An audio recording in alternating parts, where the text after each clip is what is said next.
Hi, this is Lex, and welcome to the FinTech Blueprint. It's your podcast about fintech, decentralized finance, digital banking, investing, robo-advice, artificial intelligence, and all the other frontier technology that is transforming financial services. To get more content, like an illustrated transcript of this conversation in your inbox, subscribe at fintechblueprint.com. So without further delay, let's jump into today's episode.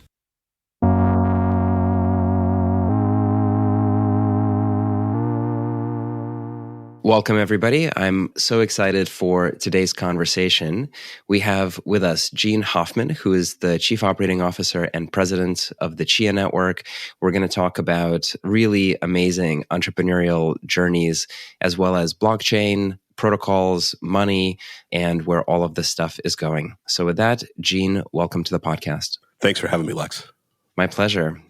I love starting the conversation by trying to understand where you come from, where you started and where you come from, and some of the definitional experiences and scar tissue that you've had in the tech space. Maybe we go to the 90s and the first pass at the internet. Can you talk a little bit about your experience at that time, what you were seeing, and the directions and choices that you had made? Yeah, so in fall of 93, I started college at the University of North Carolina, and it was interesting because people don't think about UNC as being a very central school to the internet, but it was. It was both, internet news, and Linux was hosted locally on Sunsite. I downloaded Mosaic, early Netscape, right? And in the Southeast, thunderstorms are a thing. And I watched a real-time radar scene of a thunderstorm coming toward campus. And sitting there, real-time color, no television interdiction, it's kind of hard for a modern person, a younger person these days to think about how big a thing that was. But it was very, very clear to me that this was going to be transformational. And, that led to some friends and I spending a lot of time going, okay, there's a huge opportunity here. What should we do? And it led us to invent internet ad blocking, actually. How did that connection happen? Well, originally, some of my friends were talking about starting an ISP, and my view was kind of, well, okay, there's going to be those, but there's not going to be a lot of differentiation. And as we were having this conversation, the first ad on Hotwired appeared, and we had a pretty good sense of how the protocols worked and what HTTP 1.0 looked like. And it became very clear to me that as an end user, we could empower you to decide what parts of a web page you download. And that end user empowerment issue is something I think that's been resonating through my career since. How early on was it clear to you what the internet was turning into? I guess that's a very loaded question, right? But I'm responding to you seeing the ad monetization model as something that might infringe on choice and privacy, and that might power maybe an adversarial relationship. I guess, how did you see that, and what was your journey through that? Well, not only did we see it that way, but we invented what we call the cookie cutter, and it is now kind of the modern browser interface to cookie management. But at the time, there was really no way to manage a cookie. Cookies had been kind of thrown together by the Netscape team at 1.0 or 1.1. And it was, to me, the really actually somewhat Machiavellian piece of all this. Like the straight ad business was, whatever. But the, cross-site tracking, though it's got value, and I don't think it's necessarily evil, I do think it's something you want to make sure that end users have control of. Absolutely. So was this what you were doing at PGP or at another firm? Well, so we at PriveNet was the name of the company at the time. We knew that this was going to be the application that got us on the map, and it did. We were on headline news. We were in the New York Times. It was a thing. But we also wanted to build a real grown-up software company. And so we started building a PGP rip-in to Netscape Mail. And this was about the time that the government stopped prosecuting Phil Zimmerman. And we reached out to PGP Inc., the new PGP Inc., to license PGP. And they flew us out and turned the tables, and we were the first acquisition they made after they bought the original commercial rights to PGP back. How did that feel to go through that process so quickly? It was amazing. I was lucky. I had some friends who went to Stanford as well, so I'd been out here and visited the local area and kind of already loved it. Living on the East Coast as a tech person, like in Chapel Hill, what we were talking about, you could have a conversation at lunch and no one would know anything. But out here, there were billboards about databases. It was a very different world, and we were excited to join it. And, in some ways, no faster way to join it than with something with so much potential in PGP. Right. And now in 2022, we have Super Bowl commercials with Tom Brady selling us cryptocurrency. So how things have come to the mainstream is quite incredible. Yep. And, the PGP experience is why I sit here, helping Bram build a new cryptocurrency. I was lucky enough to be in the audience when Ian Goldberg disclosed his new invention around double blind Chaumian digital signatures. A lot to unpack there. Chaum was one of the first kind of serious digital cash attempts, Chaumian money. And the problem with it was sort of slightly anonymous instead of fully anonymous. Can you put a date on this for us, please? Yeah, this is 97 spring. I tell people I've been in cryptocurrency for 25 years, and that's why. So it really made it clear to me that crypto could not just secure our communications, but could potentially secure our human rights. The way I describe this to people is it immediately hit me that it's like, okay, no one will ever flee a tyrant with a bag of diamonds ever again if we can get this stuff deployed. There's a funny story here. I was looking at starting a cryptocurrency company in 1997 as PGP was sold to McAfee. Through a friend, Neil Stevenson, kind of knew about this, and there's a little bit of pieces of this in Cryptonomicon. But my now wife looked at me and went, strange Caribbean island, surrounded by armed guards. Can we go back to the United States? Probably not. You should do that music thing. And that's where emusic.com came from. Gotcha. Yeah. For anyone who has not read the Cryptonomicon, it's sometimes incredible to see text that has so much foresight, so much predictive power as to what came to be. Another book that I'm obsessed with, or I thought for me at least, did something similar was Accelerando by Strauss, where I felt like he predicted DAOs and decentralized finance almost on the dot. Yeah, and it's really funny too, because in Cryptonomicon, whenever you see, of course, Novo Ordem, it was PGP. It was really wild to watch the PGP text installer that my future co-founder of multiple companies wrote at the time. So, it was, we cypherpunks, and I used to run the cypherpunks meeting for PGP. We were kind of on this bleeding edge, and we knew where we were all going. It was just a matter of figuring out how the heck to get there. And, that kind of fast forwards to thank you, Satoshi. I'm doing my best to not go down the rabbit holes because they're so interesting. Let's go into the music experience, right? So again, when you looked around at that moment, what is it that you saw and what was your realization? Well, the key insight that I saw was the just tremendous amount of interest in MP3. You had college high-speed links at the time just full of MP3s.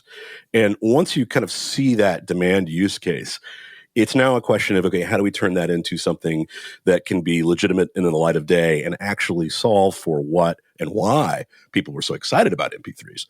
In many ways, that was the hardest part, was trying to teach the record business that, in fact, this customer demand meant they had a product. They just had to make it as easy to use as what people were already expecting, or better, right? And it took quite a few years, and it also took Bram kind of coming in and telling them they had no choice indirectly with BitTorrent. And those things, the key kind of insights were that people don't necessarily want to make a buying decision about every single thing they buy. And the credit card network, which is what we bolt the internet onto right now, is particularly poorly designed to do a transaction less than $5. And when you put those two facts together, subscription and Spotify and, the Apple, subscription music service, it's no surprise that's where we went. But in many ways, what excites me about cryptocurrency in one direction is the ability to stop having to live with that assumption. You now can start talking about, well, if I'm only paying 0.2 of a cent, do I even care? And you can do that in a way that might actually scale and work. And it's one of the things I'm excited about longer term. I don't think, in fact, we're going to see a lot of those models in the very short term and maybe even the medium term. But I think long term, when we have people who have wallets as their primary view to how Web3 works, and that they understand that these very small transactions are kind of not important to them, but critically important to content creators, I think there's a huge new venue there. Absolutely. So going back to, that music moment, for me, I was a consumer of file sharing and peer-to-peer. And I remember the feeling of the moment where there was a utopia associated with this bounty of whether it's MP3s or internet websites, or eventually video with YouTube down the line and so on. And there was this feeling of, we finally broken capitalism such that everything is remix culture, everything can be combined and shared, and finally knowledge is free, right? Given that you thought about ads almost half a decade before, if not earlier, how did you see that moment? And then how are you building the company? What thesis was the company built around? Well, so there's this kind of core thesis where the spirit and the means and the technologies here absolutely head in that direction, right? I mean, there's no argument that BitTorrent and MP3 and later AAC files didn't lead to a world with much broader choice, much easier ease of use, all of these really wonderful things. But the reality is that these technologies have to fit somewhat into the existing models. There were a lot of venture capitalists in the 99, 2000, 2001 period saying that copyright was dead. And it's kind of hard to overturn a couple hundred years of constitutional history. So I think one of the opportunities has always been to look at, okay, we know what the drivers of these technologies are. We kind of know what their constraints are.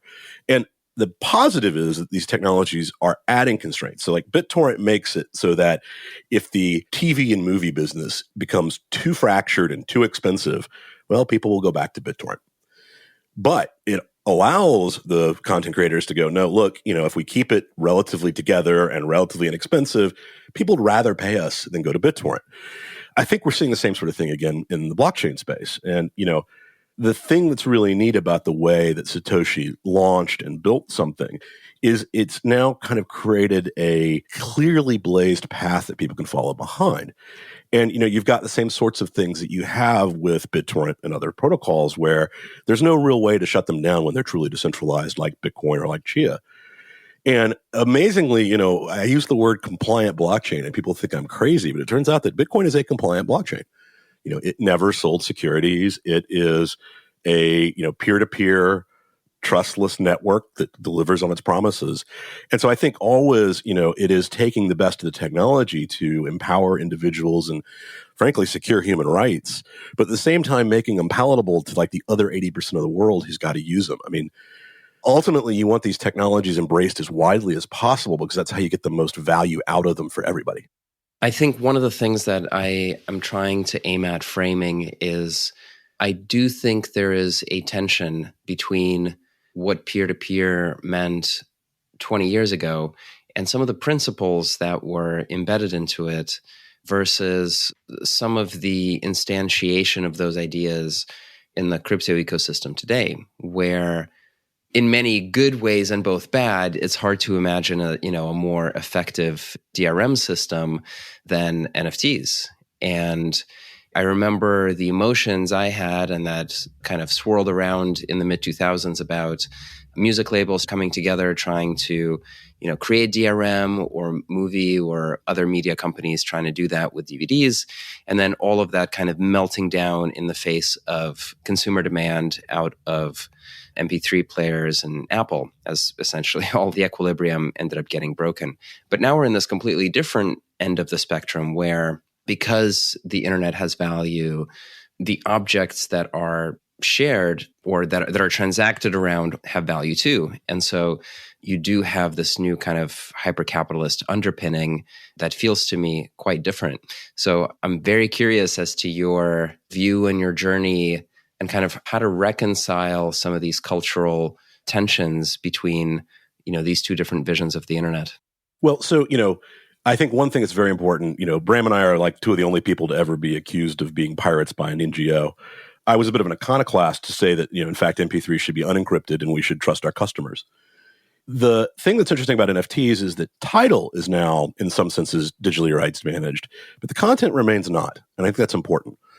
Right-click save, and in fact, most of the Bored Apes are on BitTorrent right now.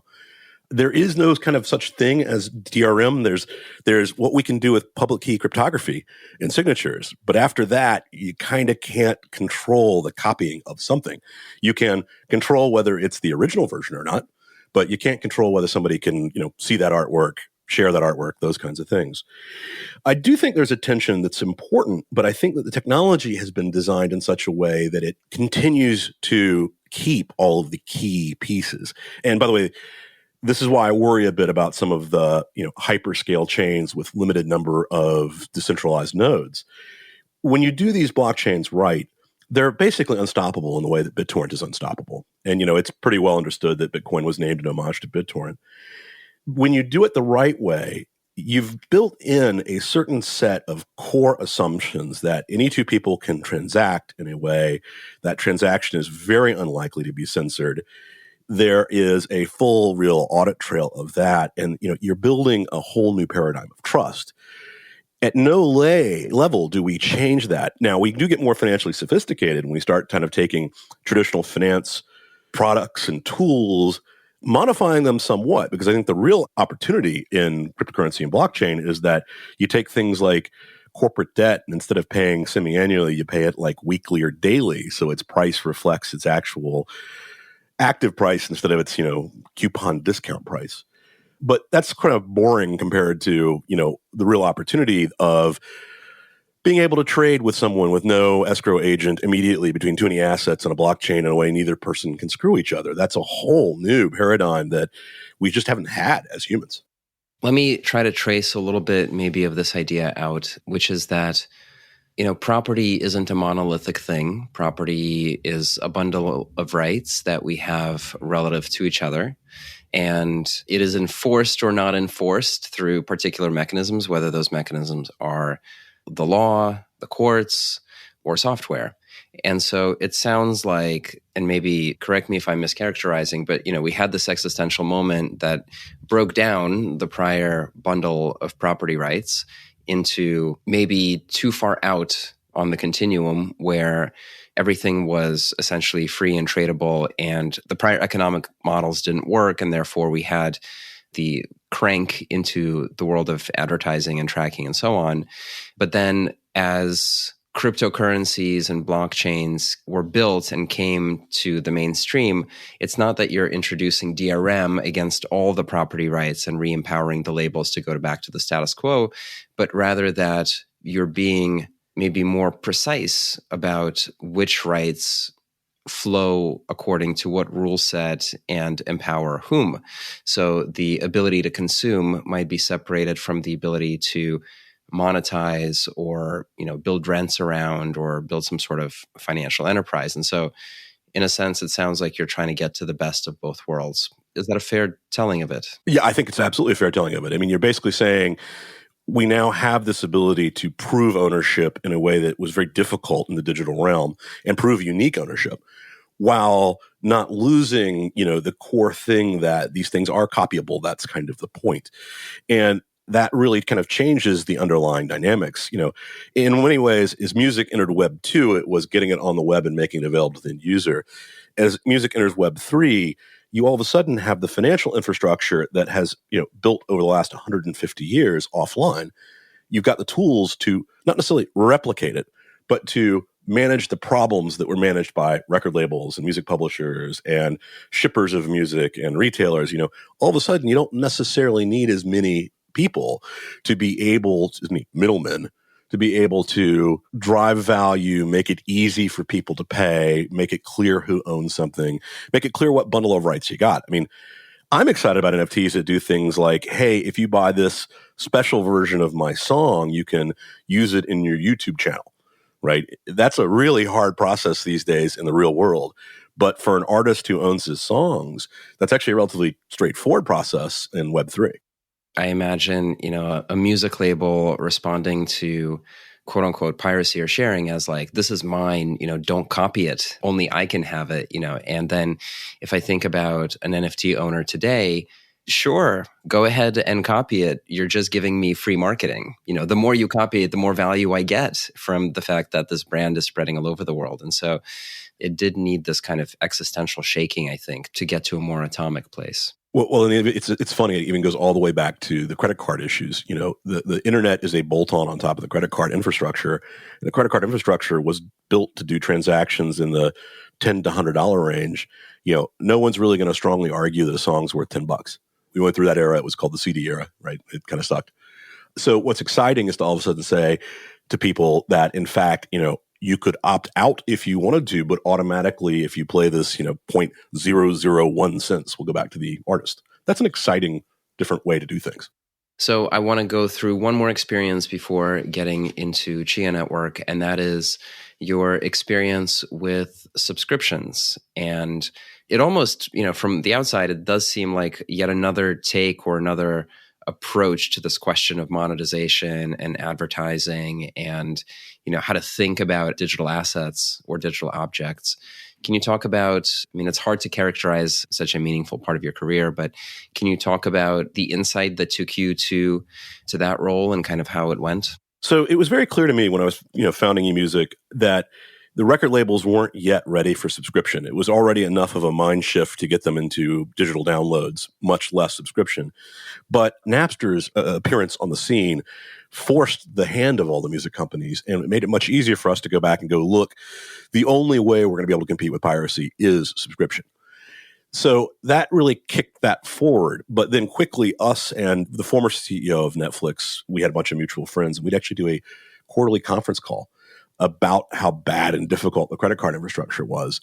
And so that ended up as we built eMusic and I sold it to Universal and helped launch the iTunes Music Store. When Vivendi fell apart and I left, it was very clear to me that music, movies, TV, software, you name it, if it was intellectual property and even physical property, think Dollar Shave Club, that subscription infrastructure was going to be critical. And so my previous company was really building the kind of Cadillac version of how do we get credit card infrastructure to behave in a way that works well for high-scale consumer subscription services. And this was one of the major kind of grease in the wheel to getting over-the-top television to actually start working. We at Vindicia, was my previous company, we helped the NFL, NASCAR, and the NBA all go direct-to-consumer over the top. And kind of without that billing and customer management infrastructure for subscription, it would have been much harder for them to actually launch and see how serious an opportunity over-the-top television was.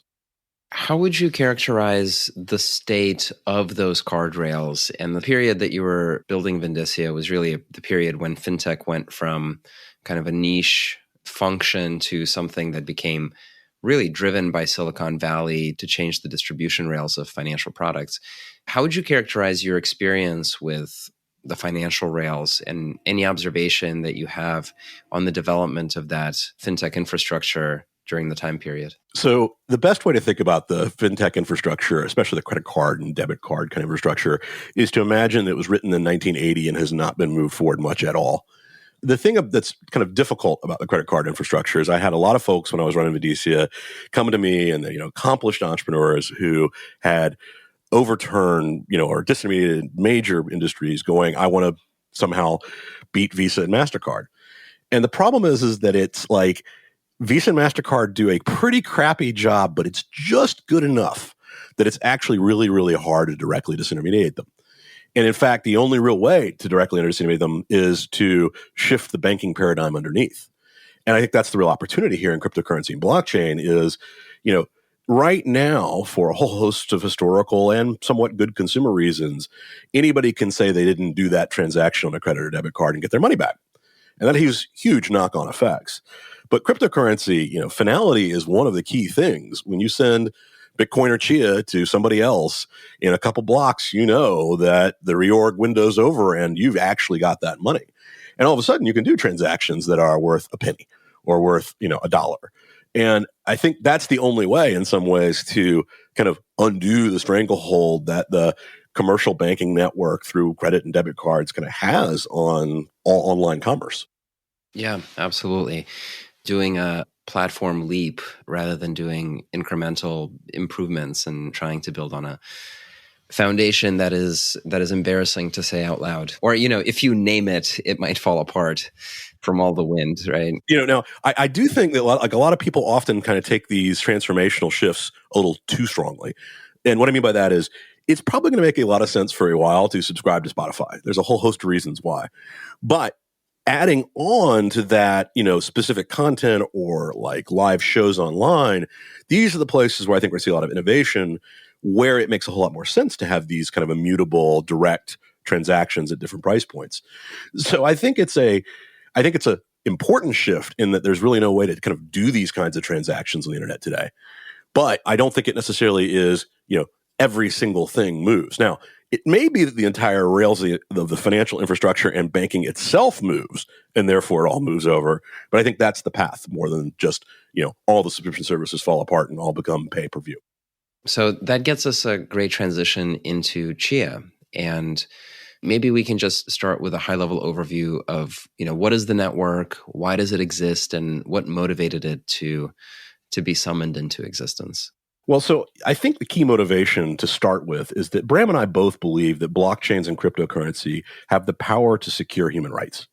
It really is an opportunity to build the last mile of the rule of law in places where the rule of law is not so great, and to go forward to a world where we have to trust less middlemen, less transaction services, even here in the West where things work kind of well.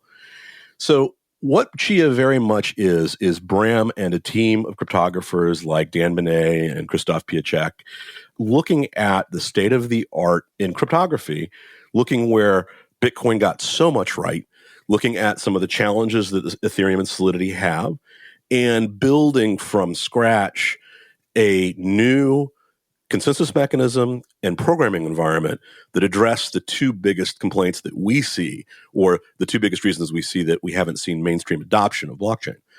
On the consensus mechanism side, it's a proof of space and time. I like to say it's really proof of unused space and elapsed time. It's the only other Nakamoto consensus. And let me back up. A Nakamoto consensus is anything that uses the longest chain rule. So proof of work in Bitcoin, obviously, Ethereum 1, same thing. But instead of using compute kind of real time, you fill your hard drive up with bingo cards, and it's kind of proof of work amortized over many years. So you do a little bit of proof of work up front. You save it on your hard drive. The proof of time actually is the bingo card caller. It goes, here's the number that's going to win. If you have a proof of space that's very close to this number, you're going to be the block validator here. So the farmers all listen to that. And when they hear that they are close, they can create a block, transmit it to the blockchain network, very much like proof of work in that sense. What we love about it is that space is a dual use process. There's a ton of it after 4 years coming out of data centers that used to get shredded. A lot of that is now going to farm Chia. And people buy storage, it kind of stays half empty until they need it. And then when they're done, it gets empty again. There's something like a zettabyte of storage out there of the 8 zettabytes that's out there that's empty. We currently have about 35 exabytes of storage securing the Chia blockchain. And the thing I think that's most notable about this is that we are now the most decentralized by full node count ever blockchain. We have about 220,000 full nodes around the world. For example, in Ukraine, we have about 2,300 nodes, which is more nodes than most blockchains have, period. That's sadly down from 2,700 since the war started. So we're excited about that because it's keeping the strengths of proof of work without the energy consumption. We use about 500 times less power for the same unit of security. What would it take somebody to run a full node? So the full node software is very lightweight, kind of like Bitcoin. The difference between Bitcoin and Chia is that you can also farm very easily. So as long as you have unused hard drive space around, you fill that up, and now you're an actual farmer validator as if you were a miner in Bitcoin. You join a pool because obviously if you have a small amount, you're not going to win very often. But in the pool, you're going to get your Chia payout daily. And all of a sudden, empty space you weren't using is making you money. Once you need that space back, you can slowly but surely delete your farm, and you just slightly lower your odds of winning. I'm going to ask this question. I don't know if it's a good one, but I'm interested in it, which is thinking about the currency. One of the things I've noticed, kind of the market capitalization of the currency being stable over the last couple of years, but then the price of the marginal unit of the currency seeing a lot of pressure. And so I'm not interested in a discussion of, which way the direction the price goes, but it's more of a question of, so much of launching a network, whether it's a computational protocol, it's a file storage protocol, it's a DeFi protocol, so much of the launching of the network is designing and tweaking the crypto economic incentives in such a way as to drive win-win outcomes. I guess, how do you think about that? Is it sometimes too easy for people to mine and therefore they create selling pressure? Is it, I guess, just more generally is a prompt to talk about the crypto economics of the network and how that evolves? Yeah, so Bram and I wanted to have a pretty fair launch. So there was no investor with coins. The only people who had coins when the first transaction hit. And by the way, that was less than a year ago, which I think is really critical to kind of thinking about this. May 3rd was the first transaction. There was a tremendous amount of FOMO. And at first, if you were a farmer, you had a real opportunity to print a lot of money very quickly. It initially opened at $2,000, which was a good 100x above where Bram and I thought it would open. So, there was a little bit of euphoria that we're dealing with. That said, I think the key driver here is that we're in a very inflationary period. That first halving is when we're trying to make sure that we're getting coins out to farmers and getting those coins, widely distributed. So, we're about a year into that at this point because we did launch farming a little over a year ago in March. So we think that, as a very, very young blockchain, that a lot of the ongoing demand is starting to just ramp up. We've already talked about the World Bank using us with the 170 nations of the Paris Agreement. That system doesn't use a lot of block space yet, but that system is designed to be the basis for people to trade real carbon credits on chain using Chia and retiring them on Chia. And we'll be talking about that more very soon. But we think that, couple billion market is the one that's going to be one of the things that drives a lot of activity on Chia. The other thing that's been driving a lot of activity is our NFT pre-sales folks who are waiting for our NFT standard, which is going to come out here in the next month or so. And I think that's going to continue to drive a lot of activity. We have a somewhat superior offering to a lot of the NFT platforms where it is, both a sustainable consensus. So the concern that people are, using a ton of electricity isn't there. And I think we're going to be able to deliver on a lot of the promises that have been made about things like royalties and other things that our NFTs are going to be able to enforce relatively well on chain in a way that a lot of other NFTs kind of are promising but not delivering. Right. So to that point about the crypto economics kind of supply and demand bit, I think it's a fantastic display of interest that you had lots of folks who were participating early on. And I think what you're talking about with the release schedule and so on, all of that makes sense. How is the coin consumed? Which mechanisms use it? Is it a gas token? Is it a unit of account for applications within the chain? For somebody who's not familiar with the chain, how would you describe the purpose of the coin itself? Yeah, so it is very much Bitcoin with one proviso. So, it is designed to be a unit of account and potentially a store of value, but we are very focused on the, unit of account to do real transactions on top of. So, the Chia asset token standard is doing an ERC20 coin, but in the UTXO model really, really well and making it a kind of native piece of the chain, allowing things like what we call offers, where you're actually able to trustlessly trade any Chia asset token or Chia or between two any Chia asset tokens. And by the way, here's 100 Chia in my NFT for your NFT. And that transaction is not cheatable and doesn't require an escrow agent. The piece that's a little different than Bitcoin is that every coin in Chia is itself a smart coin. So it is using Chia Lisp inside the coin. And so each one has a cost so that you have to basically make sure that you can't use up more than the block. And obviously you pay a fee per cost. That fee is in Chia, and that Chia goes to the winning farmer. So the farmer collects a fee and a farming reward for every block. So it is, an ongoing perpetual access to the blockchain. And in fact, we think that there's been a lot of struggle to try to figure out how to value blockchains. And this basic concept of the real base value of any coin is the demand for fees. It is how much do people want to pay long term to get access to blocks? Because blocks are, if you believe the trilemma from Vitalik, and we do, blocks are the one scarce resource. So to the extent that you're able to build demand for block space, then that's the at least minimum valuation of your coin. So we're very focused on getting real utilization. There's a building of bridges and connectors between computational chains these days. And then there's, of course, a building of various securitization infrastructure, wrapping infrastructure between chains that are focused on value, like how do you get Bitcoin onto Ethereum, you wrap it, and so on.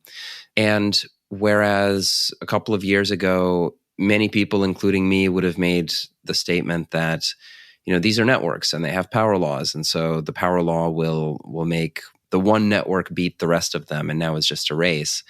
It appears that things are differentiating into particular use cases, but still getting attached to each other sometimes in quite clunky ways, but nonetheless getting attached to each other into what appears to be a Frankenstein multi-chain future.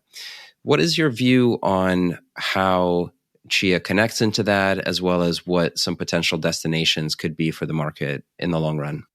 Well, I do think there's definitely going to be bridges across these assets. The challenge is I think people are underestimating the security of those bridges, or underestimating the difficulty of the security of those bridges. And, look, we've got two massive data points here in the last 3 or 4 weeks, right? 600 million in the latter, 300 million in the former. We already support things like atomic swaps via Lightning for Bitcoin. But again, that's a bridge and it's not a bridge, right? Like the native assets are staying on the native chains. You are swapping value, but it's not the bridge you're talking about. And, we're excited about being able to potentially build some of those bridges, but we worry very much about their security. And I think this gets to an important point about where we're at. Right now, DeFi and the assets that are available on the various chains have extremely high risk tolerances. They're willing to lose $300 million. But if you talk to a commercial bank, none of them want to go to their CEO and go, hey, we lost $100 million to a Solidity reentrancy bug. And I think that the network effect of real assets coming onto chains is going to be real. I think you're going to want to get closer to those real assets. And as those real assets start paying real yield, things like mortgage-backed securities, which sounds silly, but my gosh, it's actually perfect for blockchain. Things like bonds and green debt and all of these things that have very real world profitability and cash flows. I think that's going to draw a lot of folks to those real assets. I think most of the things we see today on chain are at best synthetics and at worst are kind of part of the crypto casino. Here's a fun question. And in part, it gets me thinking back to our conversation about MP3s and music consumption and also email, as well as credit card transactions over the net. And, the premise is the velocity of consuming these digital goods, these digital objects, just used to be so much slower. You sent a couple of letters or maybe a couple of emails a week, or you might have had a few CDs that you loved and they would rotate in your car from your 24 CD pack. And today we're in an environment where we send hundreds of thousands of emails and we consume, I'm not even going to estimate, but at least certainly thousands, if not hundreds of thousands of songs per year, and so there's this velocity of digital economy because the friction is gone. And then I think about, you mentioned bonds and digital assets. And, I think about the friction that's inherent in doing market transactions or business or structuring of financialization, of splitting out cash flows, of understanding risk. And all this is still an extremely slow and human-powered process. And so I guess the question I'm trying to get to is, how do you think about the velocity of tokens and tokenization in the future? Are we going to see a similar acceleration in the financialization of the real world down to the very basics, down to things that we today think are trivial are going to have market values? Can you draw some parallels between the transformations you've seen in other industries and maybe some implications if Chia reaches mass scale, if Web3 reaches mass scale? So I think you're absolutely onto something. I mean, right now it'd be, if people knew how like CDOs and mortgage-backed securities or all these kind of more, interesting assets traded, it's literally people on Bloomberg IM. And that's a pretty horrible way to build a market. When you back up and you look at cryptocurrency globally and you look at like Bitcoin and Ethereum, you've got these 24/7 huge, deep markets. Now, they're not super deep. There's only like 20 billion of Bitcoin per day. And we start talking about, all funds flows or, the bugaboo topic of these days are the Russians moving money on Bitcoin. They're not. That depth of market, that 24/7 nature, that cross-market and cross-platform capability set, when you start applying it to traditional financial assets, you're talking about like making mortgages cheaper for end users if mortgage-backed securities have more people able to buy them. There's a funny trade where if you think your mortgage is, at risk or dangerous, buying a mortgage-backed security for yourself in a tranche might actually be a useful thing to do. There's this key thing there, which is these markets you haven't had access to. And it's not necessarily because somebody doesn't want you to. It's because it's actually really hard to make those assets public and well traded and understood. The neat thing about, smart contracting and blockchains is that you can actually build those assets, and those assets can even do things like confirm that you're an accredited investor and therefore remain completely regulatorily compliant. I think bringing the 24/7, the depth, the narrowing of spreads. I think that's one of the things that's problematic about Solidity and the account model is it's not very good at narrowing spreads. And we think the UTXO model and Chia Lisp can narrow spreads. Doing that is to really enhance pretty globally how all financial rails work. Absolutely. And one of the things that you've brought up before that I want to make sure we have a chance to touch on is the idea of compliance. And, for the very youngest generation of NFT holders and people aspiring to have CryptoFunk credentials, there's this allergy, there's this like skin crawling sensation when you say the word compliance. Nobody's thinking through, we need something for consumer protection, or we need something that allows governments to say yes, right? There's just sort of a cultural allergy to KYC AML. But that might not be the right stance to get to worldwide penetration. Can you talk about how Chia thinks about compliance, what is meant by compliance, and then what implication of doing it right gets us to? Absolutely. So, when we're talking about compliance, I will say that one of the key things we're talking about is, for example, the Chia coin itself has never been sold for money, much less an investment of money, and therefore it's not a security. A lot of people talk about having traditional finance run on various blockchain rails, and most of those blockchain rails, the underlying coin is a security. It's not clear to me that somebody like Exxon or Meta can go buy a security that's illegal in the United States to then go, for example, buy a carbon credit. I think that the knee-jerk reaction, though, around KYC and AML is not necessarily wrong. There are certain assets that I think are absolutely going to need that. And one of the things we like about the Chia infrastructure is, I think there are going to be what I would call bad CBDCs shipped on the Chia infrastructure because they're going to have, you must be of national registry or national resident X. And I think that's an important kind of like alpha or beta of these things. But I do not think, for example, a US CBDC should be so intimately trackable as it would otherwise be today, if it were done like Circle, right? But I think that there is, when people tell you that the securities laws and the Howey test are unclear, they're generally telling you that they have an interest for it to be unclear. It's not that hard. If you sold something to somebody who expects it to go up based on your efforts, it's a security. Once we start to embrace that and deal with it, then we're able to go lean back on the technology to do the right thing here. So as much as we're saying we need to be compliant, we need to give asset issuers the tools they need, because there are going to be some asset issuers who need to restrict something so that U.S. citizens can't buy it. I hate that. Bram hates that, but this is the reality. However, we also are leaving those tools for the asset issuer who wants to do a fully compliant, say, regulation crowdfunded offering that then immediately trades on DeFi exchanges in a way that's totally legal. That's not that hard to do, and it's something we're going to really sort of help people understand how to do it. But this gets to the key issue. We can ignore these issues and remain 18% of Americans own cryptocurrency, or we can embrace, deal with, push back where appropriate. So, for example, in the United States, KYC AML, if you're doing a peer-to-peer transaction, there is no reason the government needs to know anything about that transaction. And importantly, here in the US, we are all considered innocent until proven guilty. These things should take warrants.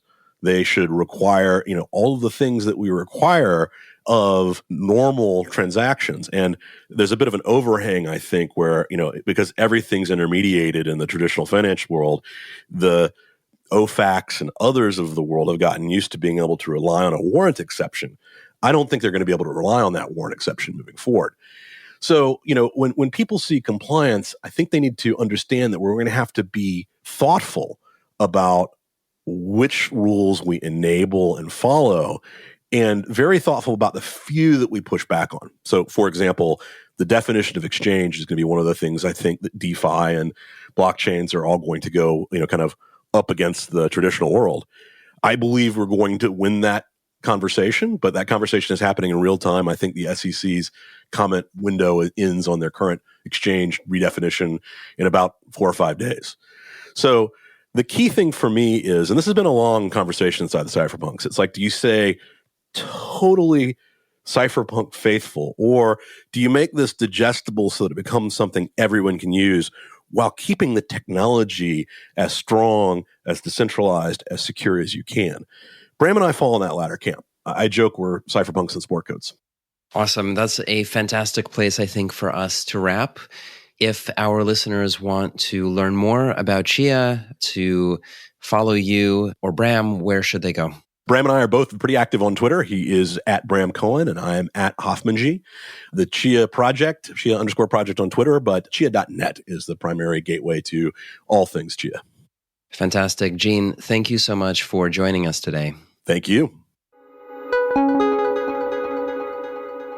Hi, everyone. That's it for this week's episode of the FinTech Blueprint. For more technical deep dives into all things fintech and decentralized finance, check out fintechblueprint.com and grab a free subscription to the newsletter. This is Lex, and I'll see you next time.